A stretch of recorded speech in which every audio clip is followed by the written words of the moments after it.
So hello everyone, this is lecture 31 for the solid state physics. In the last lecture we ended the band theory and this will be our last topic about we will study all about the crystals. Okay, so let's start. First, let's understand the concept of space lattice. So what is it? It is an arrangement of infinite number of imaginary points in a space where each points have identical surrounding. So what is space lattice? Means there are infinite number of points. I have shown some points here. Okay, so this is called the, and this arrangement is called the space lattice. Okay, and each point has the same surrounding around it. Okay, so we call it as space lattice. Okay, there are infinite number of points, just understood this. And it don't need to be just squares, means it don't need to be squares. Okay, we have different kind of square means space lattices, like we have this square lattice.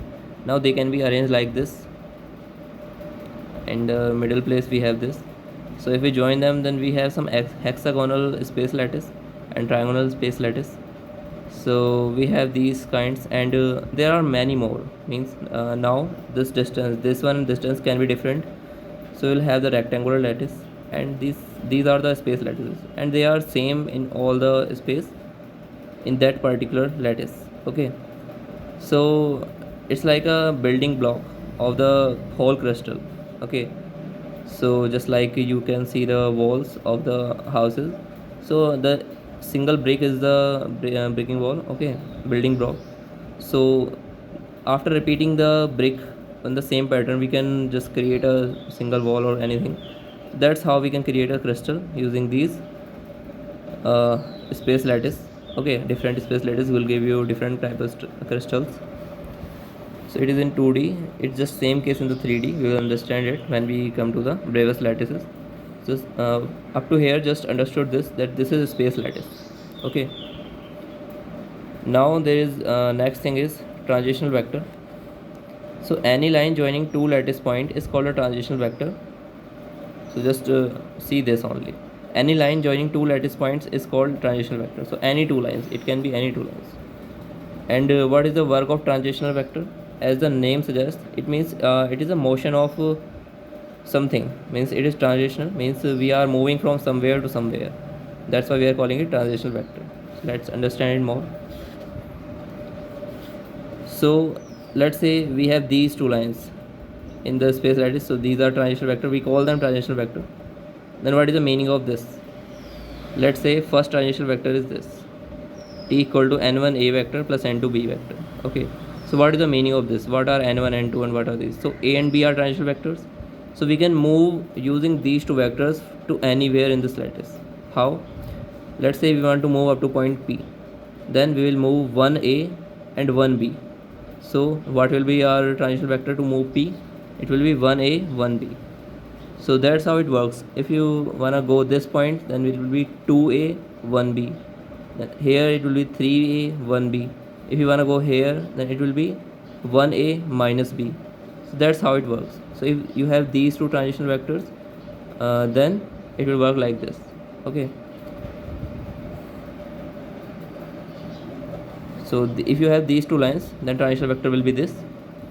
Now let's say we have, it don't need to be 90-degree always. Like let's say there is another transition vector, that is n1a2 plus n2b2. So we have this one. Okay, now you want to move this you want to move up to here. So what will be the coordinates? Means it will be 1a2 and 1b2. So that will give you this point. So that's how we can move using this coordinates also, means they're using this transition vector also. Okay, that's how it works. Now there can be some other transition vector also, like a1 b1, these two. We call it n1 a1 plus n2 b1. Now let's say we want to move up to this point, then it will be from here. Then it will be 1a1 and 1b1. So that's how it works. And if you want to go from this point to this point, then it will be like 2a1 and 1b1.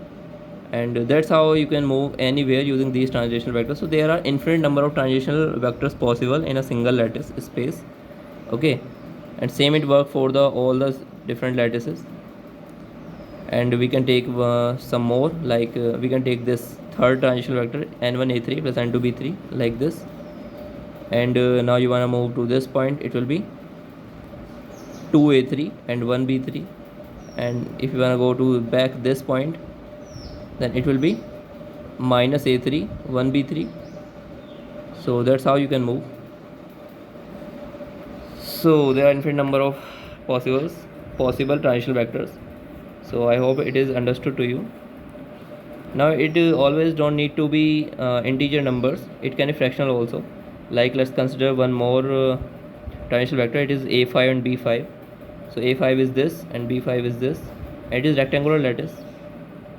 So if we want to move up to this point, it will be half a5 and plus 1 b5.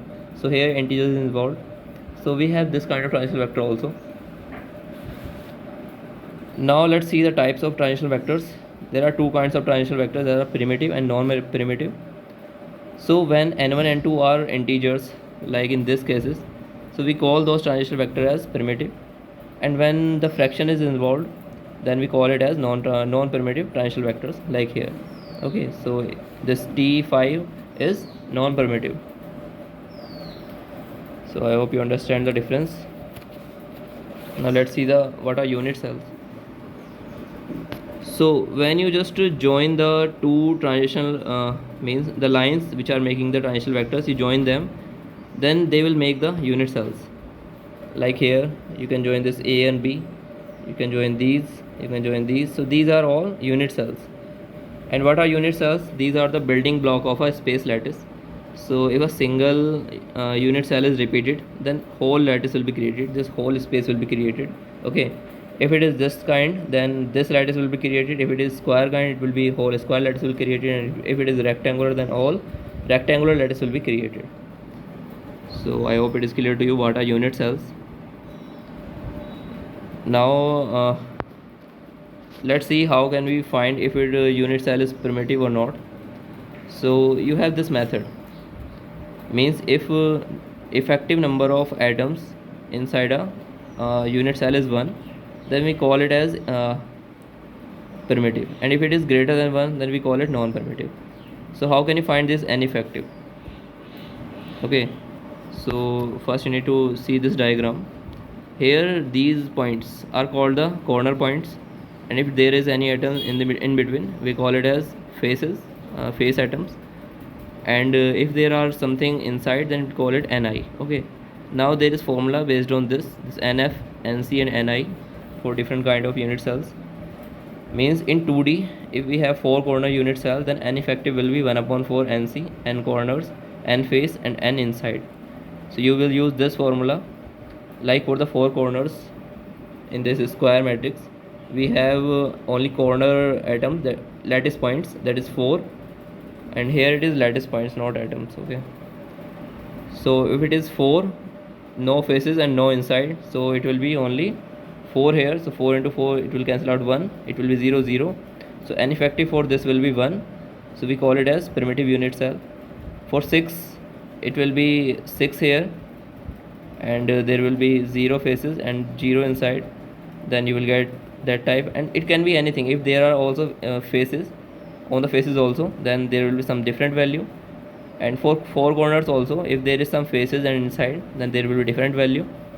So that's how you can find. If it came out to be 1, then we call it primitive, and if it came out to be greater than 1, we call it non-primitive. Okay, so just remember these formulas. For 8D in 3D, for 8 corners you will use this formula, for 12 corners you will use this formula. Just find the n effective using this, and you will get if it is primitive or non-primitive. Okay, means here you can see that these are all primitive, 4 corners, and there is no faces and no inside, so it will be primitive inside, it will be primitive, it will be primitive, and it will be primitive. But they don't need to be primitive, these 6 one. Okay, so just remember these formulas. Okay, important one. Now let's understand something more interesting. This is basis. So this word is very good word, or we say very fascinating word. So interviewing, you can say that I have good vocabulary. So you have space lattice, and its base is nothing but it is a something which can you fill in all the space lattice, and then that will give you the crystal structure. Means like you can say there is this classroom and there are seats are given, means the sitting seats are there, but there are no students, so it is just a space lattice. But basis is student. uh, well, let me give you a more good example. There is this student is same, means only there are 100 same students. Okay, so that student is called the basis, which is same. So if we fill that on all the seats, then we will get the crystal structure. Okay, because there are no different atoms. If there is one atom, one of one kind, whole space lattice will carry the same atom. So that atom is basis, means basis is one. So okay, let me understand you, make you understand more clearly. This is space lattice. These are just points, nothing is there. Now if there is single atom of sodium, iron, it can be of anything, and if it is filled to each position, then we will get monoatomic crystal, and basis is one because there is only one atom involved. So we get this kind of basis. Okay, this will be on every lattice point. This will be monoatomic crystal, like possibles are sodium, iron, there are many crystal possible. Now let's say it is diatomic molecule, like NaCl. So it will be Na and Cl, both are involved. Now they both will carry each position, so it will be a two bases, means now at each point there are two kind of atoms, so we call it has two bases. Basis is two. Okay, and we get this kind of crystal structure. At all points it will be like this, and we call it diatomic. And examples are sodium chloride, zinc sulfide, cesium chloride, and potassium chloride, and some these are also diatomic. Then same, if there are more than two atoms in a molecule and they are take the positions of each lattice, then that number of atoms is called the basis. If there it is 3, then it will be 3, and it will be more, then it will be more. And that crystal is called the polyatomic, and for 3 it is triatomic, for more it will be polyatomic. So I hope you understand the basis.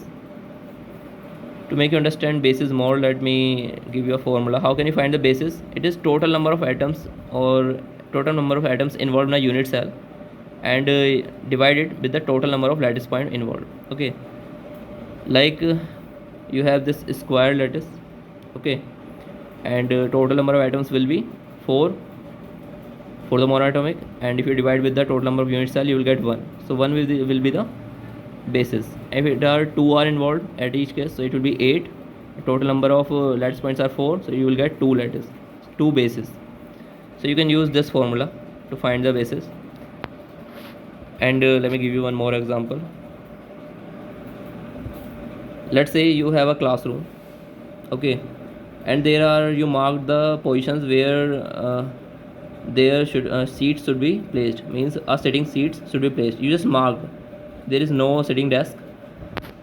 So just only marking won't make this class. You need to place the sitting desk.